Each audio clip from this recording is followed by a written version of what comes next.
प्यारे बच्चों, आज क्लास 10th मैथ्स वर्कशीट 68 प्रायिकता पासों पर आधारित प्रश्न। पासों पर आधारित प्रश्न हमारे पासे जो होते हैं वो एक, जैसा कि आप लूडो में खेले हो, उसमें एक पासे में हमारे पास जो कुल परिणाम होते हैं उसमें देखते हैं वो 6 होते हैं। और 6 कौन कौन से होते हैं? 1 2 3 4 5 6 ये होता है। ऐसे यदि हम देखें कि हमारे पास दो पासे हों या एक पासे के कह दो, एक पासे के कुल परिणाम, और यहां क्या देते हैं? दो पासों के कुल परिणाम।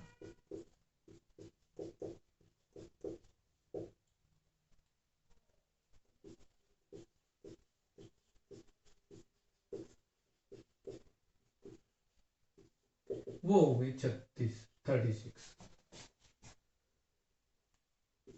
इस तरह से लिख लेंगे। अब आप आगे के क्वेश्चनों पे बात करते हैं। तो सबसे पहले आपको बताया गया कि यदि इस तरह के क्वेश्चंस हैं तो आप कैसे करेंगे। यहाँ आपके पास जो प्रायिकता दी गई है या आपको प्रायिकता निकालनी है तो आपके कहा गया कि क्या आप जानते हैं कि पासे में 6 फलक होते हैं और 6 फलकों में नंबर लिखे होते हैं 1 2 3 4 5 6। उसमें 1 से 6 तक होते हैं। और लूडो में आप देख चुके हैं कि उस पासे को खेलते हैं, कैसे खेलते हैं। यदि आप देखेंगे कि 1 से 6 परिणाम क्या मिलते हैं, उनकी प्रायिकता क्या होंगी, तो यहाँ आप हर नंबर की यदि 1 की प्रायिकता निकालेंगे तो 1/6 होगी। 2 की प्रायिकता 1/6, 3 की प्रायिकता 1/6, 4 की प्रायिकता भी 1/6, 5 की प्रायिकता भी 1/6 और 6 की प्रायिकता भी 1/6 होती है। सभी अंकों की, सभी संख्या की जो प्रायिकता होती है वो 1/6 होती है। अब यदि हम देखेंगे, उदाहरण देखें कि एक पासे को एक बार फेंका जाता है, निम्न प्राप्त करने की प्रायिकता ज्ञात कीजिए। तो उसमें पहला है अभाज्य संख्या। अभाज्य संख्या आपके पास होती है 2 3 5, और 2 3 5 संख्या की प्रायिकता ज्ञात करने के लिए आपके पास पहले ग्रुप बताना पड़ेगा कि 2 3 5 अभाज्य संख्या है और अभाज्य संख्या की प्रायिकता होती है 3/6, क्योंकि एक पास है उसमें 6 अंक होते हैं और उसमें अभाज्य संख्या होती है 3। अब दूसरा पार्ट है कि 2 और 6 के बीच में कोई संख्या हो। 2 और 6 के बीच में 3 4 5 तीन संख्या होती है, तो वहां भी उन 2 3 5 आने की प्रायिकता 3/6 मतलब 1/2 होगी। और लास्ट का जो इसका पार्ट है वो है विषम संख्या। विषम संख्या आपके पास होती है 1 3 5। 1 3 5 जो 1 से 6 के बीच में कहीं आती हैं तो वो भी 3 होती हैं, तो यहाँ भी विषम संख्याओं की प्रायिकता 3/6 मतलब 1/2 होगी। दूसरे उदाहरण में कहा गया कि दो पासों को एक साथ फेंका जाता है, सभी संभावित परिणाम लिखिए, इनकी क्या प्रायिकता है कि दोनों पासों की संख्याओं का गुणनफल एक अभाज्य संख्या हो। जैसा कि आप वर्कशीट में देख रहे हो कि आपके पास जो परिणाम है वो क्या होंगे, ये आप देख सकते हो। इस तरह से आपके पास जो दिखाए गए हैं उनको आप देख सकते हो इस उदाहरण को लेकर के। ये उदाहरण आपको दिया गया और उस उदाहरण में ये दिखाया गया कि किस तरह से आप इसके गुणनफल लिख सकते हो। दूसरा क्वेश्चन भी आप देख लेंगे। यहाँ भी दिखाया है कि आपके पास सारे अंकों को, दो डाइस को, दो पासों को यदि फेंकते हैं तो हमारे पास क्या संभावित अनुकूल परिणाम मिलते हैं। तो ये वर्कशीट एक बार आप देख लेंगे इस तरह से, और ये सारे क्वेश्चंस को आप ट्राई करेंगे। तो 1 बाय 1 हम डिस्कस कर रहे हैं कि आपके पास जो दूसरा उदाहरण है उसमें आपको कहा गया कि अभाज्य संख्याओं के प्रायिकता ज्ञात करो और उनका गुणनफल भी तो देखेंगे कि अभाज्य होना चाहिए। तो ऐसी ही हमारे पास संख्या होती है 1 गुना 2, 1 गुना 3, 1 गुना 5, वो अभाज्य है, उनका गुणनफल भी अभाज्य है। ऐसे ही यदि 2 गुना 1 करें, 3 गुना 1 करें, 5 गुना 1 करें, वो भी अभाज्य ही मिलता है। तो ऐसी हमारे पास जो संख्या होती है वो 6 संख्या ऐसी हैं जिनका गुणनफल अभाज्य संख्या मिलता है। तो अभाज्य संख्या जब आप दो अंकों को गुना करते हैं और वो अभाज्य हो, उनकी प्रायिकता निकालने के लिए आप देखेंगे तो 6/36 बराबर 1/6 उसका आंसर होगा। इसी प्रकार यदि आप तीसरा उदाहरण लेंगे तो तीसरे उदाहरण में कहा गया है कि एक सलेटी पासे और एक नीले पासे को एक साथ फेंका जाता है, सभी संभावित परिणाम लिखिए, उनकी क्या प्रायिकता होंगी कि दोनों पासों की संख्या का योग 8 हो। तो तीसरे अब देखेंगे कि योग 8 होना चाहिए, तो 8 योग जो होगा वो कहाँ होगा? आप 6+2 करेंगे या 2+6 करेंगे, 3+5 करेंगे या 5+3 करेंगे या 4+4 करेंगे, तो वो संभावित जो अनुकूल परिणाम है वो 5 होंगे और कुल परिणाम हमारे पास 36 थे। तो ऐसी प्रायिकता जिसमें दोनों पासों के अंकों का योग 8 आता है, उनकी प्रायिकता 5/36 होगी। अब आपके पास क्वेश्चन आता है जिसमें आप देख रहे हैं, क्वेश्चन को करते हैं। पहला क्वेश्चन था कि एक पासे को फेंकने पर निम्न को प्राप्त करने की प्रायिकता ज्ञात करो। तो पहला क्वेश्चन था संख्या 5 आए, संख्या 5 आए तो उसकी प्रायिकता क्या होगी, आप पहले क्वेश्चन को लिख सकते हो। क्वेश्चन नंबर 1, तो प्रायिकता 5 आने की,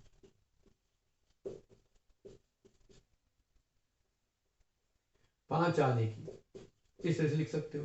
तो 5 हमारे पास सिर्फ एक बार आता है तो इसकी प्रायिकता हो जाएगी 1/6। इसका पहला भाग था ये। यदि दूसरे भाग की बात करेंगे, दूसरे कहा है कि 5 से छोटी संख्या हो, तो प्रायिकता किसकी निकालनी है दूसरे भाग में, 5 से छोटी संख्या हो, उसकी प्रायिकता 5 से छोटी तो ये 4 संख्या, तो 4/6 करेंगे जिसका आंसर 2/3 आ जाएगा। और तीसरा जो भाग है उसमें कहा 5 से अधिक आए,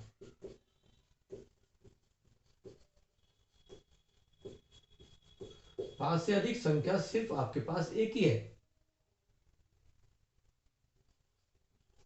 वो 6 है, तो उसकी प्रायिकता 1/6 होगी। इस तरह से आप क्वेश्चन नंबर 1 का आंसर कर सकते हो। फिर दूसरे क्वेश्चन में कहा गया, दो पासों को एक साथ फेंककर निम्न को प्राप्त करने की प्रायिकता ज्ञात करो। दोनों पासों पर अभाज्य संख्या है, अभाज्य मीन्स प्राइम संख्या है। तो क्वेश्चन नंबर 2 और उसका पहला पार्ट, प्रायिकता दोनों पासों पर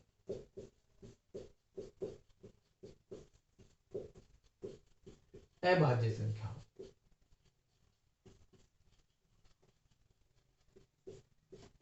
अब दोनों पासों पर अभाज्य संख्या देखोगे कि दो अभाज्य संख्या है, तो 2 के साथ 2 आए, 2 के साथ 3 आए, 2 के साथ 5 आए, 3 के साथ 2 आए, 3 के साथ 3 आए, या 3 के साथ 5 आए, या फिर 5 के साथ 2 आए, 5 के साथ 3 आए, 5 के साथ 5 आए।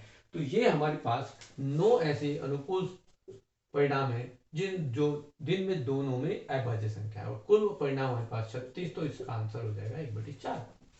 दूसरा पार्ट देखेंगे तो उसमें क्या कहा है, दोनों पासों पर 3 से बड़ी संख्या आए, दोनों पासों पर 3 से बड़ी संख्या, प्रायिकता दोनों पासों पर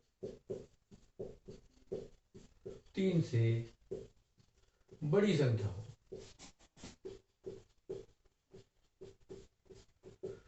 अब 3 से बड़ी संख्या दोनों पासों पर आएगी तो देखोगे कि 3 से अधिक होनी चाहिए, 3 से अधिक 4 होती है तो 4 होगी, 4 5 होगी, 4 6 होगी, 5 4 4 5 5 5 6 5 4 6 5 और 6 6। तो ये भी हमारे पास 9 ऐसी संख्याएं हैं जिनका दोनों पासों पर संख्या 3 से अधिक है, तो 9/36 बराबर 1/4। तो ये आंसर हो जाएंगे आपके पास दोनों आंसर। अब आपका क्वेश्चन देखेंगे, क्वेश्चन नंबर 3। क्वेश्चन नंबर 3 में क्या है, दो पासों को एक साथ फेंकने पर प्राप्त सभी संभावित परिणाम लिखिए, जैसा कि हमने यहां पे लिखा हुआ है ऑलरेडी पहले से। निम्न तालिका में दिए गए योगों की प्रायिकता भरिए। तो योग 2 आ जाए उसकी प्रायिकता आप देखेंगे, यहाँ 1 + 1 2 होती है। योग 3 आए तो 1 + 2 या 2 + 1 हो जाए, तो 2 केस है, 2/36 हो जाएगा। यदि 4 आने की प्रायिकता देखेंगे तो 3 और +1 4, 2 + 2 और 3 + 1, तो ये केस आ गए 3/36। ऐसे देखेंगे 4 हो गया, 5 कब आएगा, 5 जब आएगा जब 1 + 4 करेंगे, 2 + 3 करेंगे, 3 + 2 करेंगे, 4 + 1 करेंगे। तो ये ऐसी संख्या होंगी जिसमें 4 हमारे पास संभावित अब आएंगे अनुकूल परिणाम, जिसको 4/36 करेंगे। 6 योग जब आएगा उसमें 5 केस आएंगे, 5/36। 7 योग करना हो तो 7 तब आएगा जब हम 6 + 1 करेंगे, 5 + 2 करेंगे, 4 + 3 करेंगे, 3 + 4 करेंगे, 2 + 5 या 1 + 6 करेंगे। तो ये आएंगे हमारे पास 6 केस। और ऐसे फिर ये 8 जब आएंगे तो 5 केस आ जाएंगे। 4 हम यदि 9 लेंगे तो 4 केस आएंगे, 6 + 3, 5 + 4, 4 + 5, 3 + 6। तो ये 10 आएंगे तो 3 केस, 11 आएंगे तो 2 केस। इस तरह से हमारी पूरी तालिका कंप्लीट हो गई कि इस तरह से आपके पास ये होगा और इस तरह से आप अपने क्वेश्चन को कंप्लीट कर लेंगे।